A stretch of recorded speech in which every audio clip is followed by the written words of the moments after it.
Matthew 5 verse 39, Jesus saying the following ones: "Whoever strikes you on the right cheek, turn to him the other also." But wait, in the book of John 18 verse 22 and 23, we are told that one of the officers who stood by struck Jesus by the palm of his hand for answering the high priest in a way that appeared rude to the officer. Jesus did not turn the other cheek.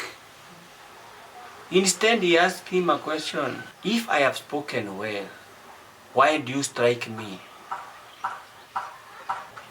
Let's not fall victim of exploitative human beings who think they are superior and that the ordinary humans should follow them without questioning.